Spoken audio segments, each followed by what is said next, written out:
우리가 말세라고 하는 단어를 종종 듣기도 하죠. 꼭 교회 다니거나 신앙생활 하지 않는 분들도 세상이 어지러워지는 그 모습을 보게 될 때, 말세가 이르렀나 보다, 이런 말들을 합니다. 근데 여러분들, 이 말세라고 하는 단어의 뜻이 무엇인지 아시지요? 국어 사전을 보면은요, 정치, 도덕, 풍속 따위가 아주 쇠퇴하여서 끝판이 다 된 세상, 이걸 말세라고 합니다. 세상이 끝장날 것 같다, 이런 느낌이 드는 게 바로 말세라고 하는 거죠. 근데 성경에서 말세라고 하는 말은요, 이 국어 사전에서 말하는 의미와 조금 다릅니다. 예수 그리스도께서 이 땅에 처음 오셨을 때는 우리를 구원해 주시기 위해서 오셨죠. 구속주로 오셨습니다. 이때부터 시작해서 예수님의 다시 오심, 심판주로 오셔서 이 세상을 심판하심으로 말미암아 완성된 마지막 시대를 가리킵니다. 예수님 처음 오시고 다시 오시는 그때 정말 하나님의 놀라운 구원의 은혜가 완성되지 않습니까? 그 중간에 들어있는 시기가 바로 말세가 된다라고 하는 것이죠. 근데 특별히 신약 성경에서는요, 이 말세, 특별히 말세 때가 진행되면서 예수 그리스도의 재림이 가까워 올수록 죄악이 심해지는 시기를 강조하는 표현으로 말세라고 하는 표현을 씁니다. 즉 우리가 신앙적으로 말세다라고 하는 말을 사용할 때에는 단순히 세상이 뭔가 좀 잘못되는 것 같다라고 하는 걸 넘어서서 예수님 이 땅에 가까우실 때가 가까워졌구나, 오실 때가 가까워졌구나. 왜냐하면 점점 죄악이 심해지고 교회에 대한 핍박이나 또 우리 그리스도인들에 대해서 보이지 아니하는 이 압박들이 많이 오게 되는 이런 것들을 보면서 재림, 말세가 가까웠구나, 우리는 이런 표현을 하게 된다라고 하는 것이죠. 오늘 우리가 읽은 말씀 속에 보면 사도 바울은 디모데에게 말세라고 하는 말을 씁니다. 무슨 뜻이겠습니까? 점점 더 죄악이 심해지고 있다라고 하는 것이죠. 그런데 중요한 것은요, 심해지는 이 죄악의 결과로 고통하는 때가 온다라고 말합니다. 말세, 예수 믿는 자들 교회에 대한 핍박이 심해지면서 고통의 때가 온다라고 하는 거예요. 여러분들 1절 보세요. 3장 1절 말씀 보시면 분명히 사도 바울은 말합니다. 너는 이것을 알라. 그러면서 말세에 고통하는 때가 온다라고 말씀해 주고 있죠. 여기서 고통하는 때라고 할 때 이 고통이라고 하는 헬라어 말이 있습니다. 무슨 단어가 이 의미로 쓰였냐면요, 다루기 어려운, 위험한이라고 하는 뜻으로 쓰였습니다. 고통이라고 하는 헬라어 단어는요, 다루기 어려운, 위험한이라고 하는 의미를 가지고 있다라고 하는 거예요. 그러니까 말세에 고통하는 때가 온다라고 하는 건 뭡니까? 다루기 어려운, 위험한 때가 우리에게 닥친다라고 하는 거예요. 교회가, 우리 그리스도인들이 직면할 위기가 상당히 심하다고 하는 거죠. 이 어려운 시기가 우리에게 들이닥친다라고 하는 거예요. 근데 여러분들, 이 고통의 때가 우리에게 들이닥친다라고 할 때는 외부적인 요인도 있습니다. 하지만 또한 교회 내부 안에 우리 그리스도인들이 가지고 있는 잘못된 모습 속에서도 이런 어려운 시기가 우리에게 닥치게 된다라고 하는 것입니다. 그렇다고 한다면 여러분들, 외부적 요인이야 우리가 어쩔 수 없다 치더라도 내부적 요인을 잘 들여다보면서 우리에게 닥칠 이 고통, 이 어렵고 참으로 심한 시기를 우리가 잘 이겨나가는 믿음의 지혜가 필요하겠죠. 그렇다고 한다면 여러분들, 왜 이런 시기가 우리에게 오게 될까? 그 원인과 이유를 알게 된다면 우리가 준비하면서 믿음으로 이것을 감당해 나아갈 은혜와 능력을 달라고 하나님께 기도하며 이 말세의 때를 준비하는 성도가 될 수 있다라고 하는 것이죠. 그렇다고 한다면 왜 이런 시기가 오게 될까? 드러나는 분명한 현상이 있습니다. 이걸 보면은 말세의 때가 가까웠구나. 우리 성도들이 고통을 겪게 되는 시기가 점점 다가오고 있구나라고 하는 걸 알 수 있다라고 하는 거예요. 사도 바울은 그 현상을 분명하게 말해줍니다. 우리 4절 말씀 보십시다. 4절 다 찾으셨습니까? 우리 같이 읽습니다. 시작. 배신하며 조급하며 자만하며 쾌락을 사랑하기를 하나님 사랑하는 것보다 더하며. 아멘. 예, 그 현상이 무엇이냐? 이 종말의 때 고통당하는 말세가 우리에게 오게 되는데 그때 드러나는 분명한 현상이 있습니다. 뭡니까? 하나님보다 사랑하는 것들이 더 많아질 때. 하나님을 제일로 사랑하는 것이 아니라 하나님 사랑하는 건 없어져 버리고 하나님 사랑을 대신하는 많은 것들이 생겨나게 된다라고 하는 거예요. 하나님보다 더 사랑하는 것들이 그럼 도대체 무엇일까요? 제가 여러분들에게 찝어드릴 테니까 한번 잘 살펴보세요. 먼저 2절 가서 보세요. 2절 거기에 보면은 자기 사랑이라고 하는, 사람들이 자기를 사랑한다라고 하는 말 나오죠. 그 다음에 2절 거기 또 뒤에 보면은 돈을 사랑하며라고 하는 표현이 나옵니다. 즉 사랑이라고 하는 말과 연결된 자기 사랑, 돈 사랑이 나와요. 그 다음에 4절로 가서 보세요. 하나님을 사랑하는 것보다라고 하고 바로 앞에 나오는 표현이 뭐죠? 쾌락을 사랑한다라고 하는 표현이 나와요. 네. 이 세 가지, 자기 사랑, 돈 사랑, 쾌락 사랑. 그러면 그 2절부터 쭉 해서 그 3절에 나오는 많은 표현들은 뭐냐라고 하는 거죠. 이 자기 사랑, 돈 사랑, 쾌락 사랑으로 말미암아 일어나는 우리 사람들을 살아가면서 겪게 되는 여러 가지 문제점들이에요. 돈을 사랑하니까 부모고 자식이고 다 돌보지 않지 않습니까? 자기를 사랑하다 보니까 다른 사람의 고통이나 아픔은 염두에 두지 않지 않습니까? 쾌락을 사랑하다 보니까 도덕이며 법이며 인간답지 아니하는 것 다 내팽개 버리지 않습니까? 즉 자기 사랑, 돈 사랑, 쾌락 사랑으로 인해서 일어나는 여러 가지 타락의 모습들이 그 중간에 열거되어 있다라고 하는 거예요.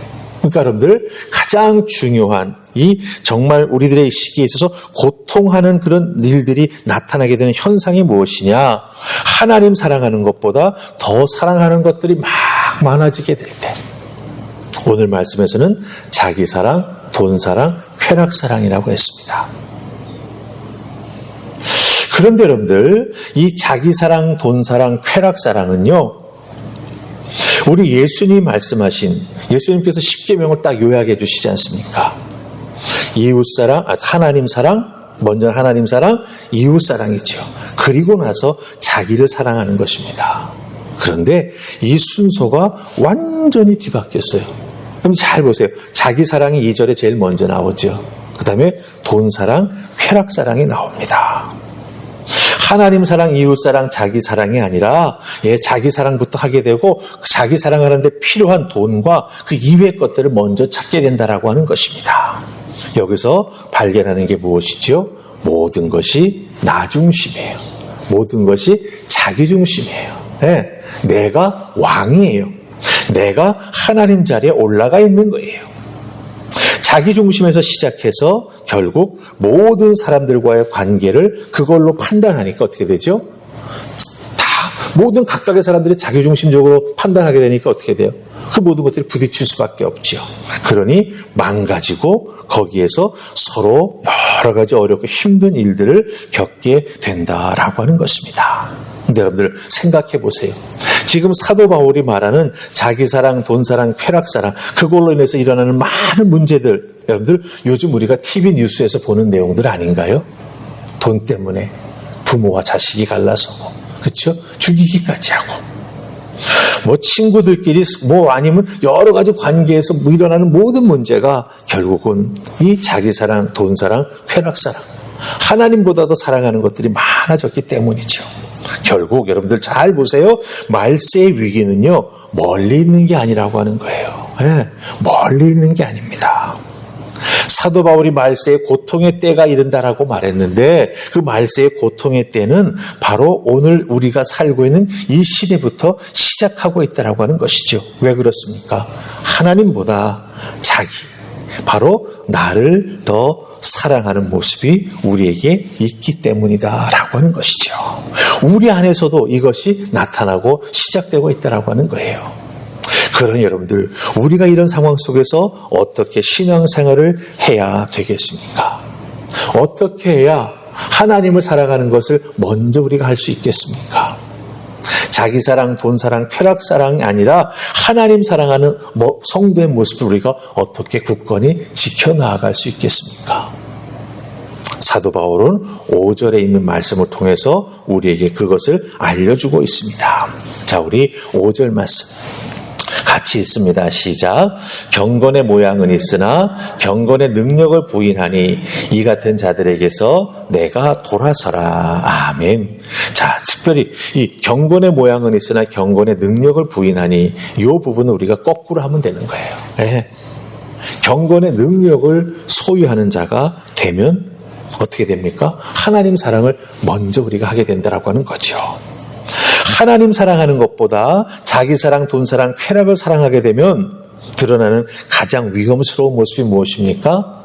우리 믿는 자들에게 경건의 모습은 있지만 경건의 능력이 없는 삶을 살아간다라고 하는 거예요. 여러분들, 경건의 어떤 그 드러나는 모습이 무엇이겠습니까? 경건의 모양은 있다라고 했지 않습니까? 뭐겠어요?